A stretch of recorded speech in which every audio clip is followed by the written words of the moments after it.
Segundo vídeo sobre vectores.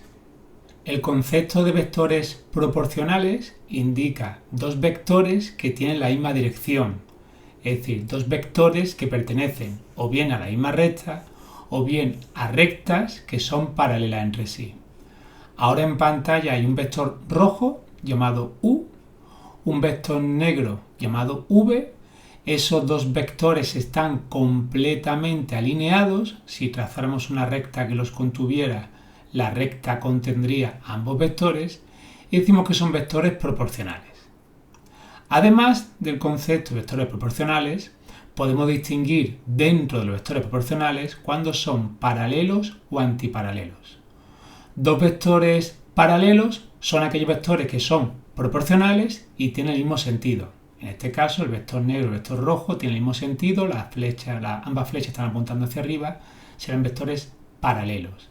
Mientras que vectores antiparalelos, o bien también llamados opuestos, son aquellos que son proporcionales, están en la misma recta, pero las flechas apuntan en sentido completamente opuesto, en sentido que están separados en un ángulo de 180 grados.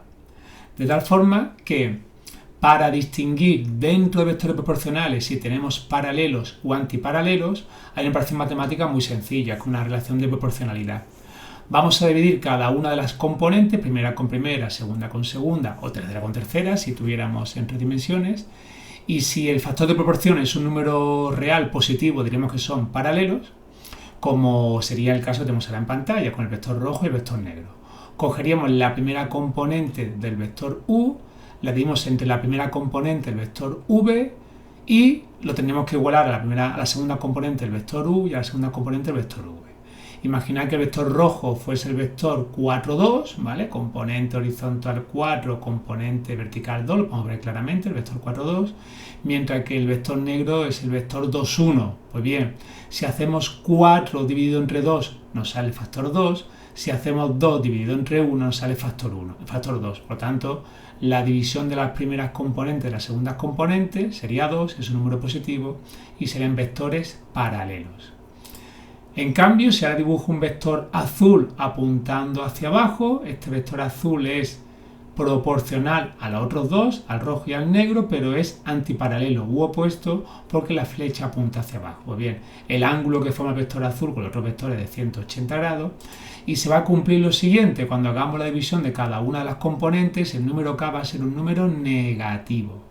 Fijaros que el vector W y el vector, por ejemplo, negro V están apuntados en sentidos opuestos. Cuando yo coja la primera componente del vector U y lo divida entre la segunda componente del vector W o del vector que correspondiese, me saldría una cantidad negativa. La idea clave es proporcionales alineados en la misma recta, paralelos, el cociente de primera con primera, segunda con segunda, tercera con tercera da un número positivo, y en opuestos el cociente primera entre primera, segunda entre segunda, tercera entre tercera tiene que dar un número negativo, ¿vale? En vectores antiparalelos y opuestos. Para dos dimensiones, solamente para dos dimensiones, esta definición que aparece el concepto de pendiente, sabemos que el concepto de pendiente solo aparece en dos dimensiones. La pendiente no es más que la tangente del ángulo que forma el vector con el eje horizontal. Pues dos vectores proporcionales tienen la misma pendiente.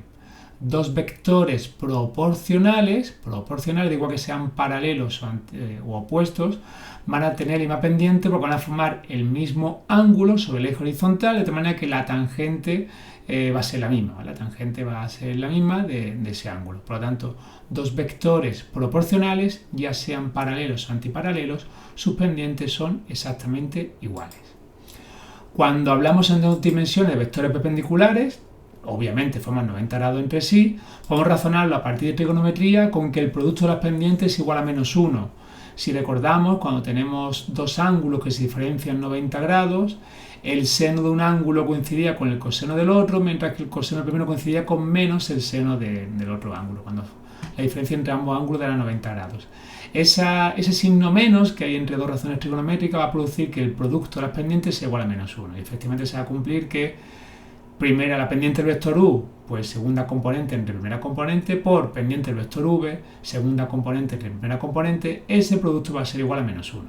Incluso si pasáramos el denominador multiplicando hacia la derecha, nos quedaría que U I por VI es igual a menos UX por VX. Es una relación, repito, que es semejante, análoga a la que vimos en trigonometría cuando los ángulos diferenciaban entre sí 90 grados. Es muy práctico utilizar esta relación. Producto de pendientes igual a menos 1 significa que los vectores son perpendiculares, que forman 90 grados entre sí. Esto lleva a una consecuencia muy directa en dos dimensiones, solamente en dos dimensiones, y es que dado un vector, por ejemplo el vector 2, 3, si cambiamos de orden las componentes y modificamos el signo de una de esas componentes, obtenemos un vector perpendicular. Por ejemplo, 2, 3 pasamos a menos 3, 2, hemos cambiado de posición el 2 y el 3 y hemos cambiado el signo al 3, tenemos el vector v, y si hacemos lo mismo con el vector 2, 3 y hacemos el 3 menos 2, obtenemos el vector w. Ambos vectores serían dos de los infinitos vectores perpendiculares que hay en vector u. De aquí la idea principal, insisto, en dos dimensiones. Dos vectores son perpendiculares si el producto de las pendientes es igual a menos 1.